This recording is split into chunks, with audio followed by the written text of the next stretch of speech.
Before we bring the jury in, is there anything we need to discuss? Yes, Judge. Okay. Judge, Sure. we filed a notice of relying on not guilty by insanity, reason of insanity. We're about to go into opening statements, and while opening statements may not be evidence, there are certain implicit in the not guilty by reason of insanity is kind of conceding certain facts, including causation of the deaths, leaving the scene, etc. So I would ask the court to inquire of my client, since I'm about to open the door during my opening, and talk about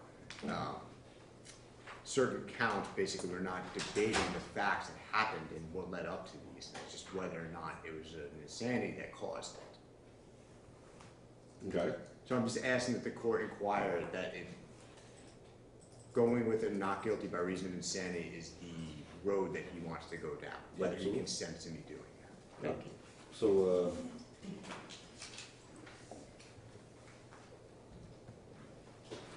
Mr. Kraft, good morning, sir. I'm going to ask you to speak up a little bit if you can. All right. You understand, of course, that you are charged by information with now 6 counts that the state is proceeding on. 2 counts of leaving the scene of a crash resulting in death, 2 counts of DUI manslaughter, and 2 counts of vehicular homicide. You understand that, right? Yes, sir. Okay. And the trial strategy that it sounds like your attorneys are taking, and they've certainly filed a notice to that effect, is they're not necessarily disputing that you committed these acts. They are saying that their argument is going to be to the jury that you were not basically criminally culpable or criminally liable, like, responsible for those acts because of your mental state at the time, be it, and again, I haven't heard the opening statements either, but it sounds like mental illness and or substance abuse, perhaps, or being under the influence of a controlled substance that we'll hear about more later. Have you discussed that strategy with your counsel? Yes. Okay. And you've had plenty of time to talk to them about this, right? Yeah. I mean, this case has been going on for quite some time. I'm not the first or second judge on this case. Obviously, you've been dealing with these charges for quite some time.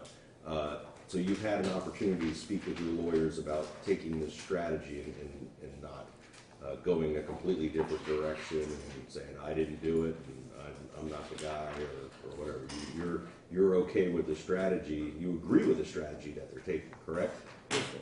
Okay.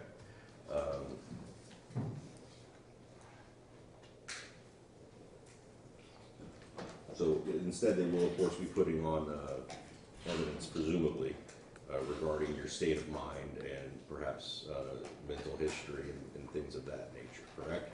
Yes. And that's the information that you want to put in front of the jury, correct? Yes, sir. Okay.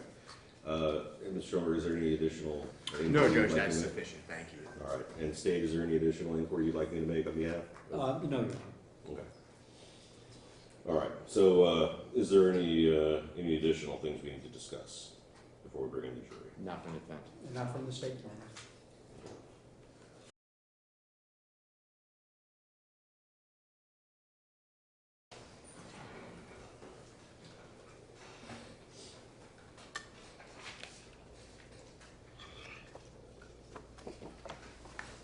First, let me wish everyone a good morning.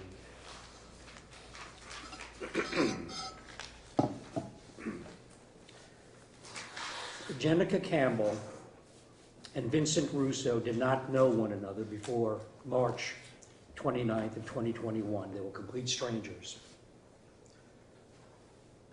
March 29th of 2021 was the last day of their lives. On March 29th of 2021, a twisted and cruel turn of fate, combined with an act of kindness on the part of Jenica Campbell, caused these 2 complete strangers to spend the rest of eternity together. Jenica Campbell and Vincent Russo were killed on the same day, killed minutes apart, killed at the same place, and killed by the same man, this defendant right over here, Michael Kraft. That will be an indisputable fact in this case. That will be an uncontroverted fact in this case. There will be no doubt about that fact in this case. As a result of the combined effects of methamphetamine and amphetamine in his blood that caused the defendant to be so impaired that he drove his vehicle with a vicious and deadly rampage. That's what caused Jenica and Vincent's death. On March 29th of 2021, at approximately 1 p.m., the defendant was driving eastbound on State Road 46 near the Sanford Airport with enough methamphetamine and amphetamine in his system, in his blood, to run over and to kill 2 people. And that's exactly what happened. That's exactly what he did. You'll see from the evidence that it could have just as easily been 5 people. While driving eastbound on State Road 46, the defendant hits and knocks down Vincent Russo, who was also driving eastbound on 46 on his motorcycle. That impact with Vincent Russo's motorcycle was so hard that it knocked Vincent off of his motorcycle and killed him. Instead of stopping and rendering assistance as he should have, and as any decent and caring human being would have, he keeps driving, not giving one thought about Vincent Russo.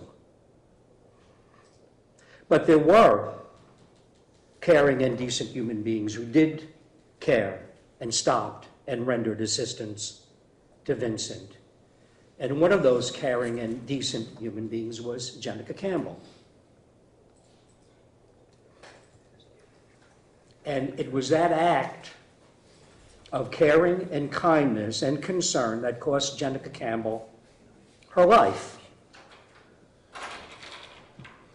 Unbeknownst to Jenica and the firefighters who had by that time arrived to attend Vincent Russo, the defendant, who had continued driving eastbound on State Road 46. Remember, eastbound is towards the coast. It's away from downtown Sanford.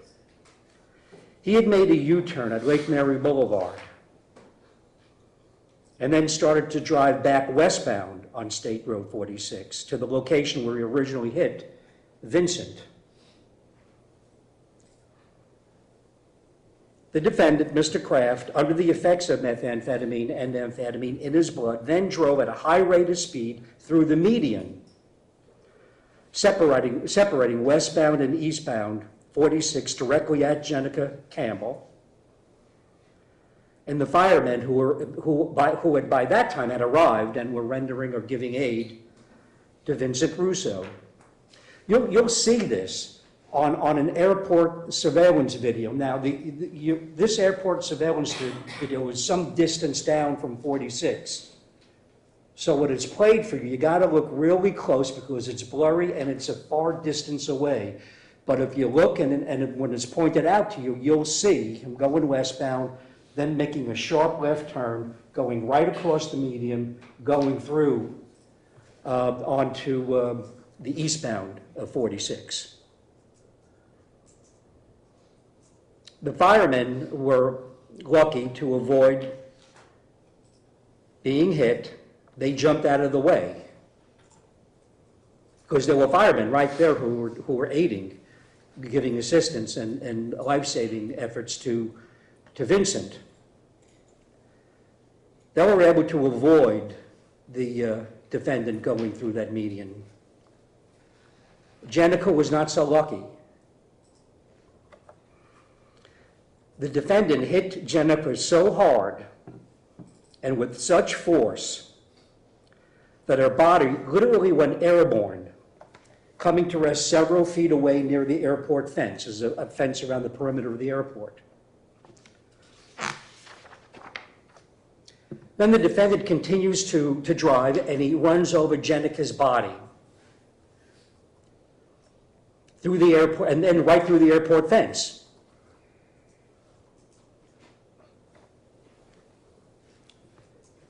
Jenica, she's mortally wounded.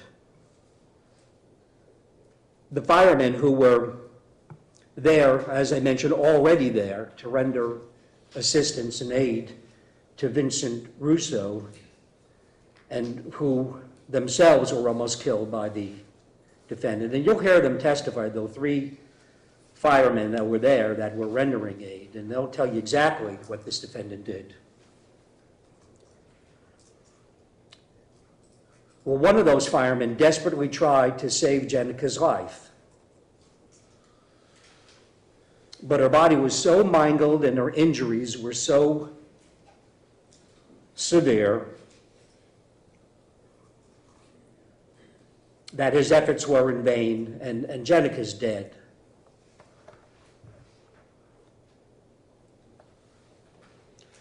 You'll see that video of the fireman who is rendering aid to Jenica after she's hit and run over by the defendant.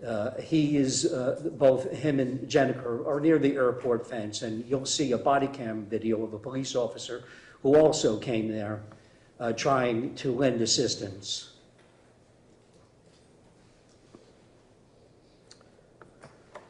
But Mr. Kraft, the defendant in this case, he's not finished. Once again, as I just mentioned a few moments ago, instead of stopping and showing any sense of caring, Objection, may we approach? Yes.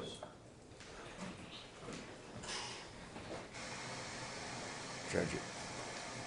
I don't mean to interrupt, it's not what I do, but that being said, what's saying lack of caring and decency is a bridge too far. These are opening statements and stories. I understand that the need to stop is embedded in actually what the statements have proved. Well, now we're talking about his decency and his lack of care, which is not part of the elements of statements to prove. So we would ask that the state be refrained from doing that.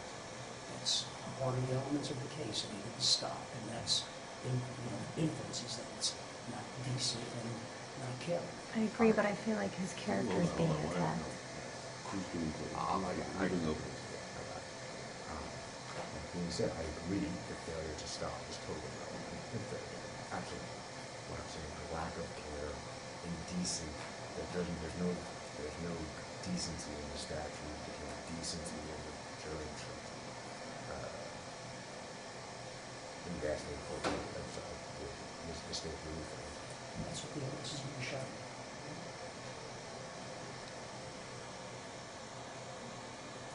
How move on?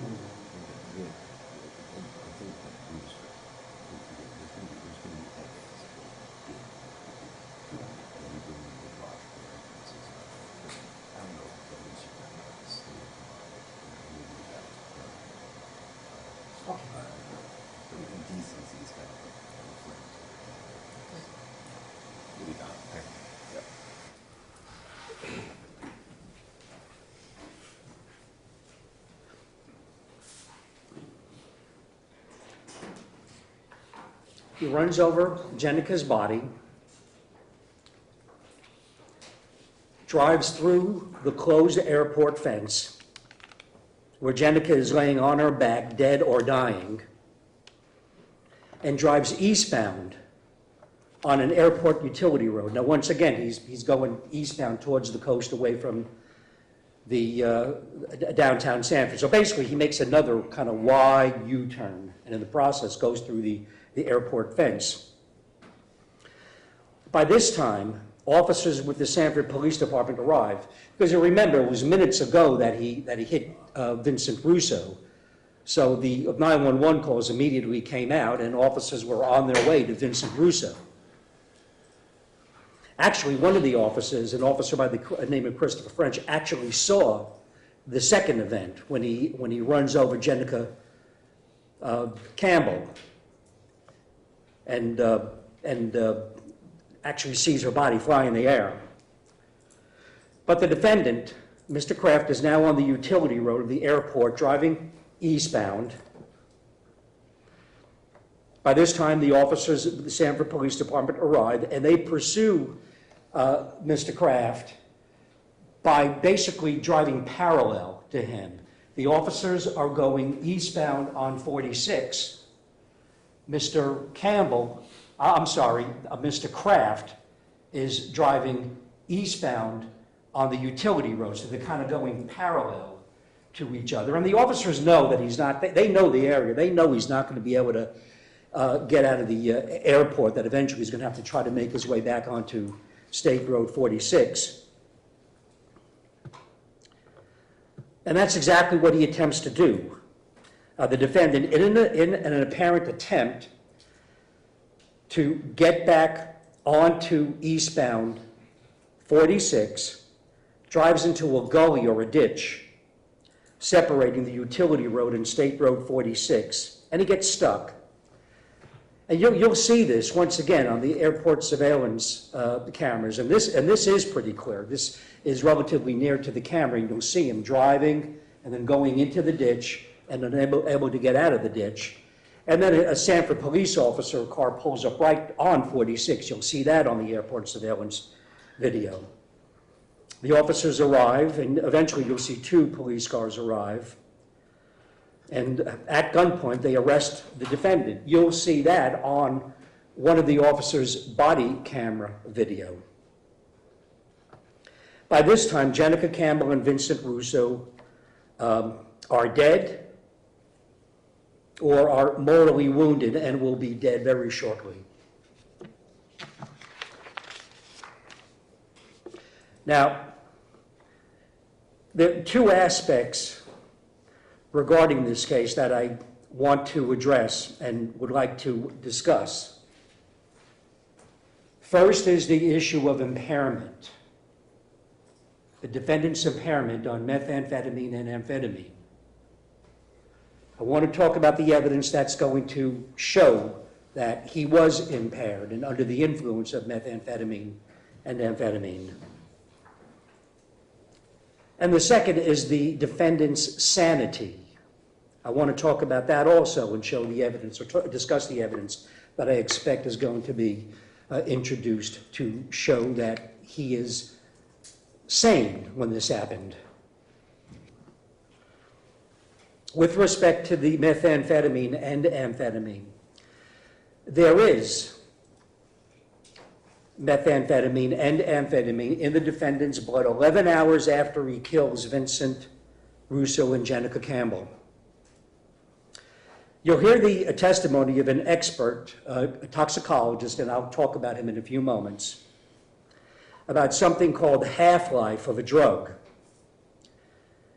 And from this testimony, you'll see that the amount of methamphetamine and amphetamine in the defendant's blood was substantially higher at the time he kills Jenica and Vincent than it was when it was in his blood 11 hours later when his blood was drawn, and I'll talk about that in a moment. You'll hear the testimony of numerous officers who had contact with the defendant that it is their opinion that he was under the influence or impaired by a substance, some substance. You'll hear the testimony of 2 officers in particular that are trained in DUI investigations and drug recognition that the defendant was under the influence or impaired by some substance. One of these officers trained in the DUI investigations conducted what are called field sobriety tests, which you'll see on the body camera of the video, and she will tell you that based upon these tests and the defendant, that the defendant was under the influence or impaired by some substance. She'll describe each field sobriety test that was given to the defendant and explain his poor performance on them. And you'll see video. You'll see a body camera video of that.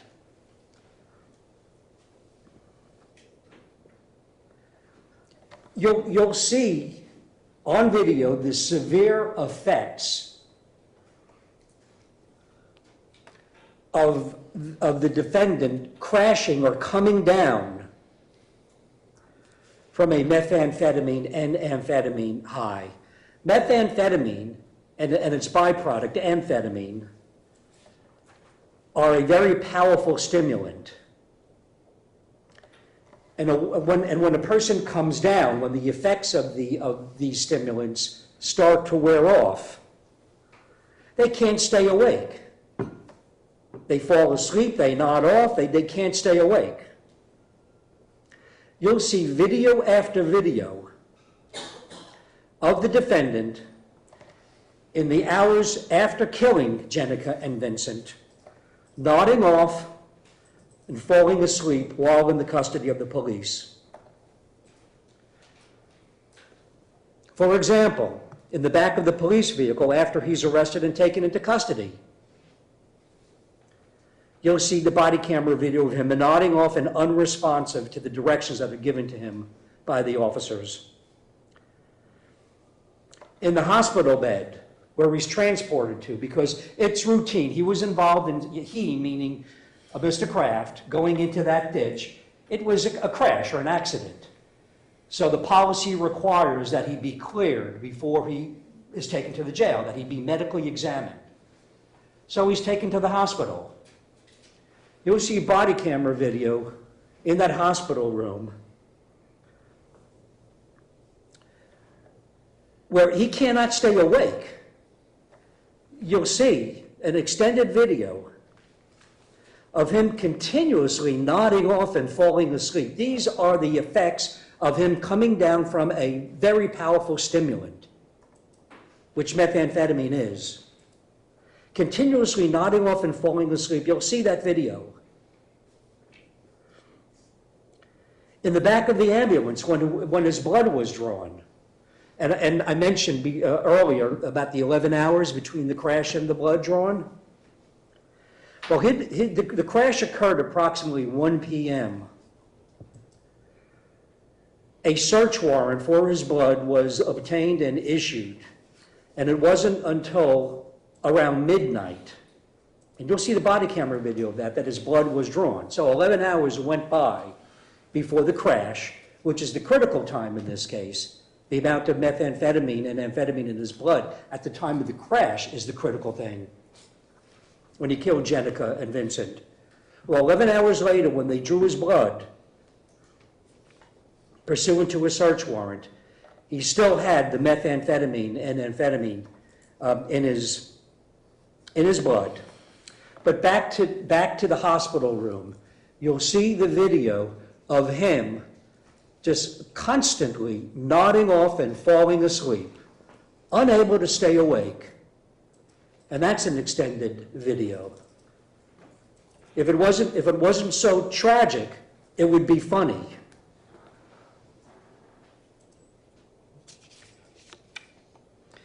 And then, then his blood is drawn in the back of the ambulance when they finally do get the search warrant around midnight.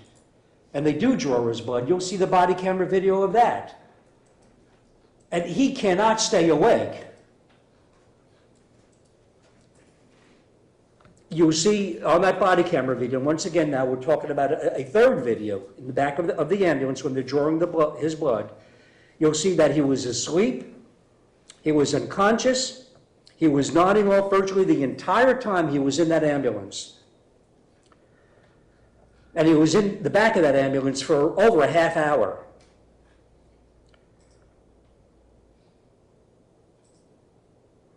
You'll see from when the video starts to over a half hour later that he's pretty much out like a light.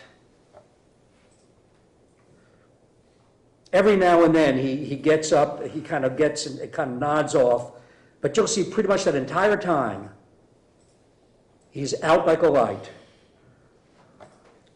And it takes the firemen who were drawing his blood 20 minutes to find a vein to draw his blood. The entire time, they're sticking him with a needle to get a vein. And he has absolutely no reaction to that.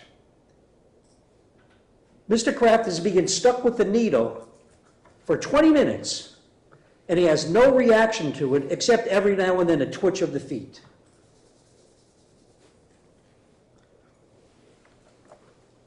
Once again, this is evidence that I expect you're going to see, and all of this is evidence of the defendant being in the previous extreme high and is now coming down, crashing down, with the same violent force that he hit and struck and killed Jenica and Vincent.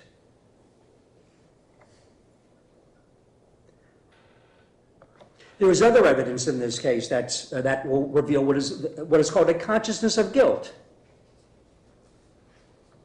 such as, and let me go through a few things. The defendant at some point refuses to do the field sobriety test, the exercises, although ultimately he does agree to do them, and he does poorly. There are internal inconsistencies and demonstrable lies in the statements that the defendant makes to the police. You'll see a body camera video of the lead investigator, Sean Hill, and his interaction with the defendant. In between the defendant nodding off and being unresponsive, he has conversations with Sean Hill. You'll see that body camera video.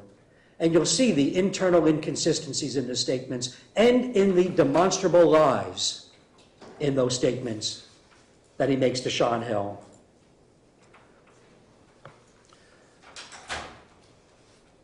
And significantly, and once again, this goes to the question of impairment, but it also goes to the issue of insanity, which I'm going to discuss shortly.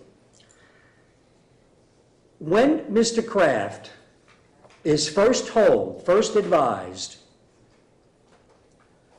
that he's under investigation for a crime, the very first thing he says to the officer is, if I am legally incapacitated, how can I be charged with anything? That's the first thing he says to the officer. That question to the officer shows the conniving, untruthful mindset of a person who knew what he just did was horrific, not an insane man. If he was truly insane, he would not say such a thing. Now, you'll hear the testimony of Dr. Bruce Goldberger. You'll hear his testimony. Dr. Goldberger is a toxicologist with eminent qualifications.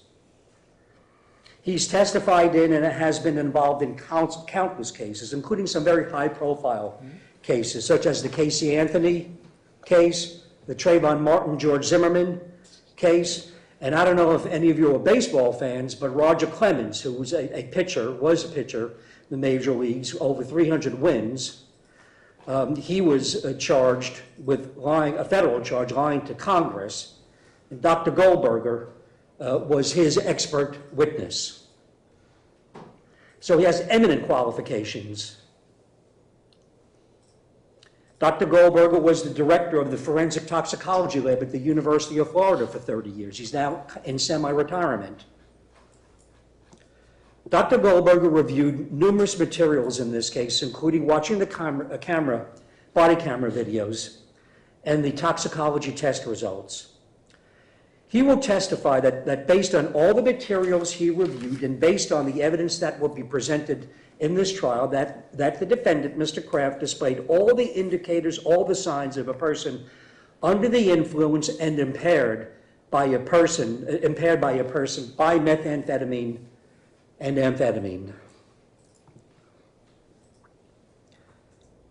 Now, let me talk about the insanity question. First, as we discussed in jury selection, that it's the defendant's burden to prove that he was insane at the time of the crimes. And it's a substantial burden, as we discussed during jury selection. And as Judge Rudicer will instruct you at the end of the case, the burden is a substantial burden called clear and convincing evidence. Now, I want to make a point concerning the evidence. There will be no question, I think you'll see from the evidence, there'll be no question that there was something mentally wrong with Mr. Kraft, that there's some mental issue, some mental defect. I think the evidence is going to be pretty clear that that exists. But once again, it's important for you to note, as we discussed during jury selection, that that's not what makes a person legally insane. There has to be that mental issue or mental defect that causes the person not to know the nature of their acts or its consequences. That mental defect alone is not legal insanity. And let me go through the evidence that's going to show you that Mr. Kraft knew exactly the nature of his acts and the consequences of his actions. And once again, even though the defendant has the burden to prove he was insane, I'm going to discuss some of the evidence that affirmatively shows that the defendant was sane at the time of the crimes. First of all, as I mentioned earlier, and as I said, a lot of this evidence concerning the impairment also overlaps with the insanity question. His refusal to do the roadside sobriety tests. Now, ultimately, he did do the tests, and he did them poorly, but the very fact of his refusal, regardless of him later doing them, is what's called a consciousness of guilt. That evidence will show that he was concerned about taking the tests and how he would do. And that shows that he knew what he did and that it was wrong. And that's the exact opposite of insanity. Additionally, and this is only, I want to emphasize, this is only with respect to the issue or the question of insanity, and I want to emphasize that, he refused a blood draw. His blood, as I mentioned before, was done 11 hours later pursuant to a search warrant. His refusal to give the blood, once again, that is evidence of a consciousness of guilt. It shows that he was concerned with giving the blood and what the results of the blood test would show. And that is evidence that he knew what he did and he knew what he did was wrong. And once again, that is the exact opposite of insanity.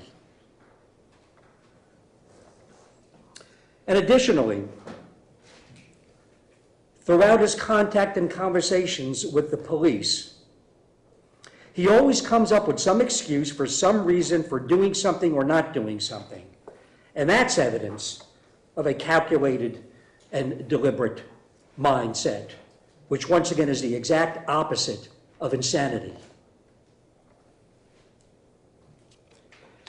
And some of the evidence, as I mentioned a few moments ago, of the defendant's drug impairment overlaps and shows that the defendant was not insane at the time that he committed these crimes. The inconsistencies and the demonstrable lies in the statements that he makes to the police, and you'll see them. And significantly, when he's first told that he's under criminal investigation, the very first thing he says, and this is on body camera video, the very first thing he says is, if I am legally incapacitated, how can I be charged with anything? You'll see and hear him say that on the body camera video. Once again, that question is evidence of an untruthful, a contriving, calculated mindset of a person who knows what he just did and knows that it's wrong and is trying to avoid responsibility for it. A consciousness of guilt, which once again is the exact opposite of insanity. There may be something wrong with him up here, but as I mentioned, insanity is a legal concept, not a medical concept. There may be something wrong with him up here, but he wasn't insane, legally insane. And what does common sense tell you about that statement? And I'll talk about common sense in a moment, and then I'll conclude. I mean, what is the definition of insanity? We've discussed it, and defense counsel has discussed it. If a person is truly insane and does not know what he's doing or its consequences, why would he make such a statement? A person who was truly insane would not say such a thing. That's evidence of his sanity. Now, let me finish by saying two words: common sense. That's going to be the prosecution's theme of this entire trial, common sense. If you use your common sense while you evaluate the evidence and consider the evidence and apply the evidence to the law, then justice will be served. You will come to a just, a true, and an honest verdict. Thank you. Thank you. Thank you. All right, we can take a brief recess. That's fine. Allow everybody to be fresh for the defense's opening statement. So